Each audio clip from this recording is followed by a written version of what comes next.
જય દ્વારકાધીશ મિત્રો. હવે આ ચોમાસાના વાતાવરણમાં આપણે અત્યારે નિરણની જે શોર્ટેજ હતી એનો પ્રોબ્લેમનું સોલ્યુશન આપણે થઈ ગયું છે.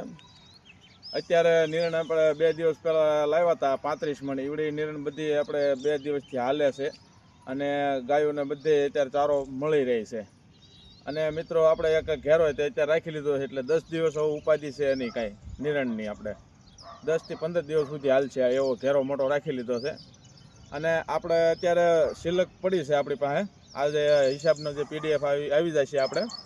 અને જે સિલક પડી છે એમાંથી આપણે બધા મિત્રોનો એવો એક નવો વિચાર આવ્યો છે કે ભાઈ આપણે ગાયો માતાને જે અત્યારે ચોમાસાના વાતાવરણમાં જે બધે ભીનું થઈ જાય છે અને ભીનું થઈ જાય છે એના કારણે ગાય માતા ક્યાંય ભીનામાં બેસતી નથી, રોડ ઉપર જ જઈને બેસે છે.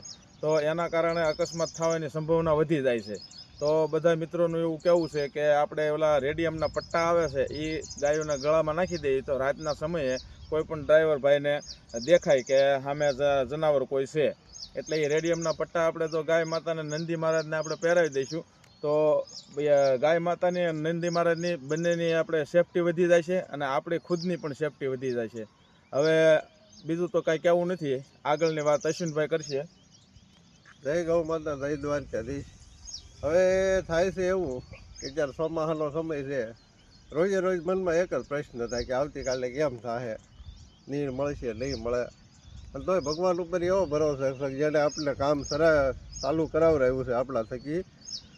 અત્યારે તો માનો કે ભગવાન પરીક્ષા લે છે, પણ એ પરીક્ષા લે છે તો અમને એવો વિશ્વાસ છે કે એમાં પરિણામ પણ આપશે. ધ્યાન હવે નીલની તો માનો કે ભાઈએ વાત કરી એમ કે નીલની જે શોર્ટેજ હતી એ તો આપણે એક મિત્રે દૂર કરી દીધી છે કે નવા ગામમાં એક 65 વીઘાનો ઘેરો મળી ગયો છે આપણને.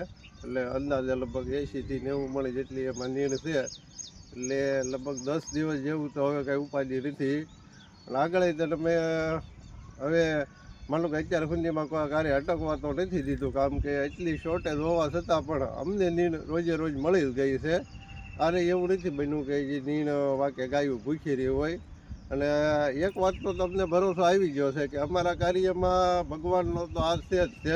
નગર કોઈને નીણ મળતી નથી એવા સમયમાં તો અમને એટલી બધી મુશ્કેલી ન પડી હોય. ભાઈ ભગવાનને રોજે રોજ પૂરું કરી દીધું છે તો આગળ પણ એવો ભરોસો છે કે ભગવાન અમને સાથ આપશે અને ક્યારેય અટકવા નહીં દે. હવે આગળની વાત હરીશભાઈ કરશે. જય ગૌ માતા, જય દ્વારકાધીશ. આપણે અત્યારના સમયમાં જ્યારે કોઈ પાસે ગાય માતાને રોટલી નાખવાનો સમય નથી એટલે એવું વાતાવરણ બની ગયું છે. અત્યારે ઢોર કે પશુ કે એટલે એ સાંભળીને અત્યારે આપણા સમાજને આમ કાંઈક અંદર થવું જોઈએ કે આપણે જે અત્યાર સુધી આપણું પાલન પોષણ કર્યું એને અત્યારે એને આપણે કઈ હાલતમાં લાવીને મેકી દીધી. એમ જો અત્યારે રોડે હોય ગાય માતા અને કોઈ બકાલાવાળા છે એટલામાં એ આટા માર્યા કરે અને બકાલાવાળાને એને પણ નુકસાની થાય એટલે મોઢા પરી મારે ભૂખ્યું હોય એટલે તો એ જવાનું જ છે. એટલે આપણે બધા મહેનત કરવી આપણી રીતે, 1-2 રોટલી વધારે બનાવી અને જો આપણે એને નિયમિત આપતા રહીશું ને તો એ કંઈ રોડે નહીં જાય, એક્સિડન્ટ પણ કોઈનું નહીં થાય અને આપણા સમાજમાં આપણા ઘરને આશીર્વાદ પણ મળશે.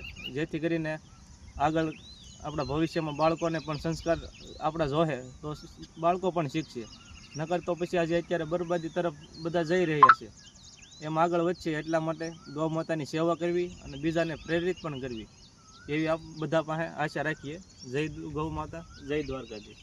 અને મિત્રો આપણે અત્યારે ફેસબુક ચેનલ જે આપણી છે ગૌસેવા મિત્ર મંડળ અને યુટ્યુબ ચેનલ છે આપણે ગૌસેવા મિત્ર મંડળ ગારિયાધાર અને ઇન્સ્ટાગ્રામમાં આપણી આઈડી છે ગૌસેવા મિત્ર મંડળ 1204. હવે એ આઈડીમાં બધે વિડીયોને લાઇક કરજો, ફોલો કરજો અને યુટ્યુબમાં સબસ્ક્રાઈબ કરી દેજો અને આવો નવો અમને સપોર્ટ આપતા રહેજો જેથી કરીને અમારો પણ હોંસલો આમ બુલંદ રહે. જય ગૌ માતા, જય દ્વારકાધીશ. ધીમે આવ ધીમે.